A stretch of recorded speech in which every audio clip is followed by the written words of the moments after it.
Basic principle. The basic principles of corporate governance are: I. Leadership. 2. Stewardship. 3. Control. Leadership. It is important to possess a strong leadership to assure that the organization is trustworthy, honest and incorruptible. To acquire good corporate governance, a person should be transparent, loyal, care and diligence. Stewardship.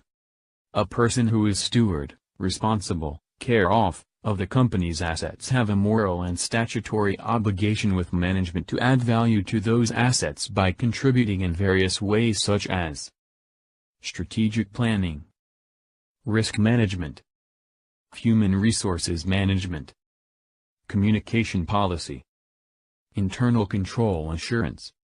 Next is control. Continuous monitoring will also provide assurance of things that are going right and identify matters which need to be put right. Next we talk about the importance of corporate governance. Corporate governance is important to strengthening laws governing about shareholder rights, director duties, and duties of other corporate participants. It also importance to enhancing disclosure and transparency. Besides that, it also help to promoting the effective of the environment. Next is for the development of a Malaysian Code of Best Practices in Corporate Governance, which seeks to restructure board composition and thereby create effective boards. And lastly is to identification of training and education needs of directors and of other key corporate participants. Next I will talk about the Audit Committee. What is Audit Committee?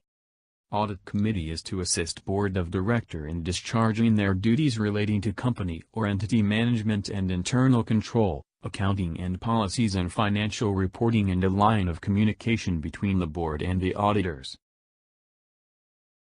Audit Committees is required on 1. All listed companies and those seeking listing on Bursa Malaysia. 2. All federal statutory bodies. 3. Banks and financial institutions. Why an audit committee is needed? It necessary for action that strengthen accountability and corporate governance so as to provide greater protection for shareholders and the investing and depositing public. Next is role of an audit committee. Their role is to oversee the financial reporting and governance processes so as to 1. Monitor disclosure requirements. 2. Monitor company activities. 3. Assist directors in discharging their statutory duties and responsibilities. 4. Support the audit function. And lastly is increase public confidence in the credibility and objectivity of financial reporting. Now we talk about the benefits and drawbacks of an audit committee. The benefits of ACR.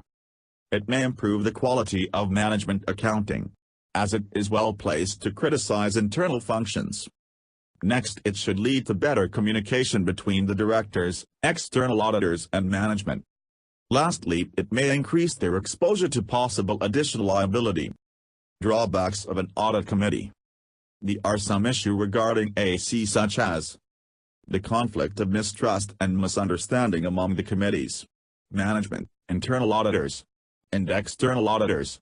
This because of interference and executive decision on operational matters which will tend to undermine the authority of the board. Besides that, audit committee have no teeth. This happened because audit committee are just window dressing to comply Bursa Malaysia listing requirement. Next issue is the full board is distanced from financial matters and the external auditors. This happened when board has discharged his duty to audit committee, but they still has full responsibilities on the financial matters of the company. Lastly, about the legal liability of audit committee members. Audit committee does not relieve the BOD of its responsibility for the financial reporting process. Type of fraud. 1. Asset misappropriation. 2. Financial statement fraud. 3. Corruption. 4. Bribery. 5. Falsification of expenses claims. 6. Stealing money from company bank account. 7. Manipulated sales figure to reach target and achieve bonuses. 8. Falsifying supplier invoices. 9. Stock theft. 10. Transactions that are not arm's length. 11. Tax evasion. 12. Fictitious invoicing. 13. Acquisition of company property at less than market value. 14. Theft of raw materials. Fraud risk assessment. 1. Identify relevant fraud risk factors. Review of documentation of previous fraud and suspected fraud committed against or on behalf of organization, evaluation of related frauds. 2. Identify potential fraud schemes and prioritize them based on risk. Fraud assessment team identifies fraudulent schemes by brainstorming, conducting management review, using analytical procedure and review prior fraud. 3. Map existing controls to potential fraud schemes and identify gaps.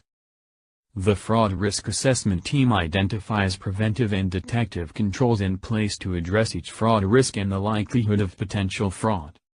4. Test operating effectiveness of fraud prevention and detection controls. Internal auditing typically plays an important role in assessing the operating effectiveness of internal control. 5. Document and report of the fraud risk assessment. Key elements that would likely be documented in fraud risk assessment include the type of fraud that have potential of occurring, the likelihood of significant fraud occurring, the business impact, significant of fraud. Let us make way for fraud triangle.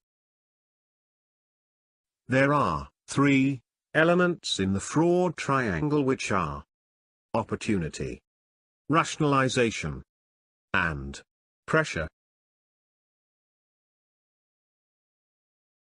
Opportunity occurred due to a weak internal controls, poor management oversight, or through use of one's position and authority.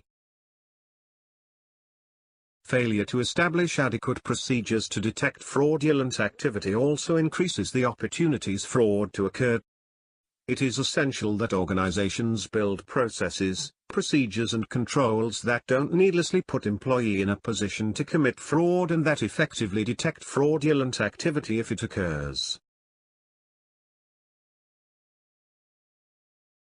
Rationalization is a crucial component in most frauds. Rationalization involves a person reconciling their behavior with the commonly accepted notions of decency and trust. As an example of rationalization are: the person believes they will lose everything such as family, home, car or etc. if they don't take the money. The person labels the theft as borrowing and fully intends to pay the stolen money back at some point. The person, because of job dissatisfaction such as the salaries, job environment, treatment by managers or etc., believes that something is owed to him. Lastly, is pressure, which it can be include to almost anything including medical bills, expensive tastes, addiction problems, and etc. Most of the time, pressure comes from a significant financial need or problem.